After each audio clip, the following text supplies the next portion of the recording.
સુરતની સચિન જીઆઈડીસી પાસેની ડમ્પિંગ સાઇટમાં ઠાલવવાનો ઘન કચરો અંકલેશ્વર તાલુકાના રવિદ્ર ગામના એક શખ્સના ખેતરમાં ડમ્પિંગ કરવાના કારસાનો પર્દાફાશ થયો છે.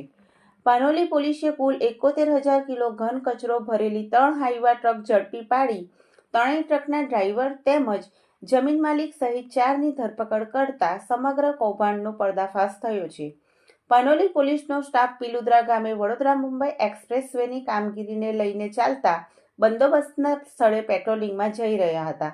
તે દરમિયાન પાનોલી ગામે રવિદ્રા ચોકડી પાસે 3 હાઈવા ટ્રકમાં શંકાસ્પદ ઘન કચરો ભરી જવાતો હોવાનું ધ્યાનમાં આવતા ત્રણેય ટ્રકોને અટકાવી હતી અને પૂછપરછ કરતા તેઓએ સુરત અડાજણનો સુરેશ બચુ નીનામા, અલીરાજપુરના રણજીત પાનસિંહ વાસ્કેલા તેમજ સુરતની સચિન વિસ્તારના સંજીત ગૌરી યાદવ હોવાનું જણાવ્યું હતું.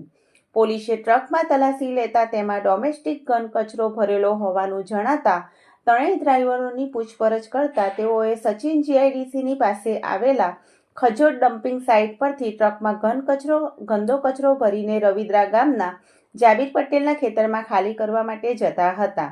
જેના પગલે તેમની પાસે ઘન કચરો લાવવા માટે ગ્રામ પંચાયત, આરોગ્ય વિભાગ કે ગુજરાત પોલ્યુશન કંટ્રોલ બોર્ડ કે અન્ય જરૂરી વિભાગોની મંજૂરી લીધી છે કે કેમ તેની પૂછપરછ કરતા તેમની પાસે કોઈ પરવાનગી ન હોવાનું જણાવ્યું હતું.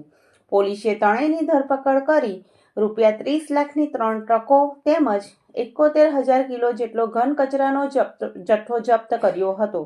પોલીસે રવિદ્રા ગામના જાબીર પટેલની પણ ધરપકડ કરી પૂછપરછ હાથ ધરતા તેણે પોતાના ખેતરની માટીનું વેચાણ કર્યા બાદ તેના પુરાણ માટે સચિન જીઆઈડીસીના કોન્ટ્રાક્ટર સાથે સંપર્ક થયો હતો.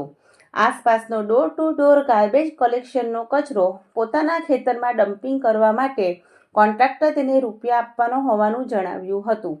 જોકે કેટલા રૂપિયામાં સોદો થયો તેની સ્પષ્ટતા થઈ ન હતી. તેઓએ એક્સપ્રેસવેની કામગીરીમાં પુરાણ માટે માટીની જરૂર પડતા જે તે સમયે જાબીર પટેલે તેના ખેતરની માટી ત્યાં વેચી દીધી હતી.